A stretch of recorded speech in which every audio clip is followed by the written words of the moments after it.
সামাজিক যোগাযোগ মাধ্যম থেকে শুরু করে আন্তর্জাতিক যোগাযোগ মাধ্যম, গণমাধ্যম, সেটা হোক বিবিসি কিংবা আল জাজিরা বা আরও কোনো চ্যানেল, দেখেছেন কিভাবে আমাদের সন্তানদের উপর গুলি চলেছে।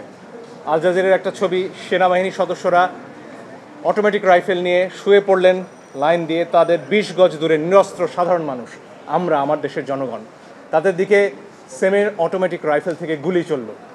এর দৃশ্য দেখার পরে আসলে বাসায় বসে থাকার কারো কোনো সুযোগ নেই। আমাদের যার যার অবস্থান থেকে প্রতিবাদ করতে হবে, এবং একজন আইনজীবী হিসেবে সেই কাজটি করার জন্য আজকে আমরা আদালতে এসেছি। আমরা আদালতে বলেছি নিরস্ত্র প্রতিবাদকারীদের উপরে গুলি চলতে পারে না, যেটিকে ইংরেজিতে লাইভ রাউন্ড বলা হয়, সেটি করার কোনো সুযোগ নেই। আর অনেক ভিডিও আপনারা দেখেছেন, একটি কিশোর 4 তলা একটা নির্মাণাধীন ভবন থেকে সে ঝুলে রয়েছে, তার কিচ্ছু করার উপায় নেই, ওই অবস্থায় তার ওপর গুলি চলেছে অনেকবার। আপনারা দেখেছেন রিয়া গোপ তার বাবার কোলে গুলিবিদ্ধ হয়েছে, আরেক শিশু সে তার চোখ দিয়ে গুলি ঢুকেছে, মাথার পেছন দিক দিয়ে বেরিয়ে গেছে। জিজ্ঞেস করুন সে কোথায় ছিল, তার বাসায় ঘরের ভেতর জানালা দিয়ে বাইরে তাকিয়েছিল, এই তার অপরাধ। এই জন্য আমরা স্পষ্টভাবে বলেছি যারা আন্দোলনকারী তাদের উপরে লাইভ রাউন্ড অর্থাৎ গুলি ছোড়া চলবে না। আপনারা প্রয়োজনে টিয়ার শেল ছুড়ুন, লাঠিচার্জ করুন, রাবার বুলেটও ছুড়ুন, তাতেও বহু মানুষ অন্ধ হয়েছে হয়তো, সে খবর আপনারা দেখেছেন, এত কাছ থেকে রাবার বুলেট ছোড়া হয়েছে।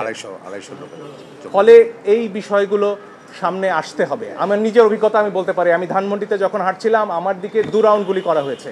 তাদের পোশাক পরনে ছিল না, আমি জানি না তারা কারা, পিস্তল থেকে গুলি হয়েছে, কারণ আমার হাতে ক্যামেরা ছিল, কোনো প্রমাণ তারা রাখবেন না। কিন্তু প্রমাণ ধ্বংস হয় না আজকের দুনিয়ায়, প্রমাণ পৌঁছে যায়। আরেকটি দাবি আমরা করেছি পরিষ্কারভাবে, ছাত্ররা সারা বাংলাদেশ থেকে আজকে বলেছেন যে 6 জনকে ডিবি অফিসে রাখা হয়েছে, তারা সেখানে বন্দী। তারা স্পষ্টতই ছাত্ররা বলেছেন কালকে ডিবি অফিস থেকে বা যেখান থেকেই হোক যে ভিডিও প্রকাশ করা হচ্ছে, সেই ভিডিওতে যে কথা বলা হয়েছে সেটি অস্ত্রের মুখে হয়েছে, ছাত্ররা সেটি বলেছেন। এবং এই ধরনের আন্দোলন প্রত্যাহারের দাবি ছাত্ররা মানেন না, তারা সেটি বলেছেন। আইনজীবী হিসেবে আমার কথা হচ্ছে, যখন গোয়েন্দা প্রধান বলেন যে নিরাপত্তার প্রয়োজনে তাদেরকে তিনি নিয়ে এসেছেন এবং সেখানে তাদের খাবার দাবার করার ছবিও, খাওয়া দাওয়া করার ছবিও প্রচার করা হয়, তখন আমার কথা হচ্ছে হাসপাতাল থেকে একজন মানুষকে, একজন নাগরিককে কিভাবে তুলে নেওয়া হয়, কোন আইনে, আদালতে আমরা এই প্রশ্ন করেছি। আপনারা নাইমের ক্ষতবিক্ষত শরীর দেখেছেন, তার গায়ে পিটিয়ে কি অবস্থা করা হয়েছে পত্রিকায় এসেছে। আমি জানি অনেক ইলেকট্রনিক গণমাধ্যম দেখাতে পারেননি সেটি, কিন্তু পত্রিকায় সে ছবি আমরা দেখেছি। সেই নাহিদকে যখন নিয়ে যাওয়া হয় তখন এটা বিশ্বাস করার কোনো কারণ নেই যে তাকে সেখানে আপ্যায়ন করার জন্য নেওয়া হয়েছে। ফলে আমরা আদালতে বলেছি এই 6 জনকে অবশ্যই আদালতের সামনে আনতে হবে এবং তাদের কাছ থেকে জানতে হবে যে তাদেরকে কি আটকে রাখা হয়েছে নাকি তারা স্বেচ্ছায় ডিবি অফিসে বেড়াতে গেছেন। এই প্রশ্নের উত্তর আমরা সবাই চাই। এই যে কোনো নাগরিক করতে পারে এটা।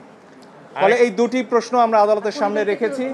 আদালত সরকার পক্ষকেও শুনেছেন, সেখানে অ্যাডিশনাল অ্যাটর্নি জেনারেল ছিলেন, এবং যদিও রুল ইস্যু হওয়ার আগে শোনা যায় কিনা সেটা নিয়ে হয়তো স্যার আপা বলবেন, কিন্তু আগামীকালকে এই বিষয়ে আদেশ দেবেন এবং কালকেও আসলে শুনানি করার এবং আমাদের তরফ থেকে প্রমাণ উপস্থাপনের সুযোগ আদালত দিচ্ছেন। ফলে এই দুটো দাবি নিয়ে আমরা গিয়েছি।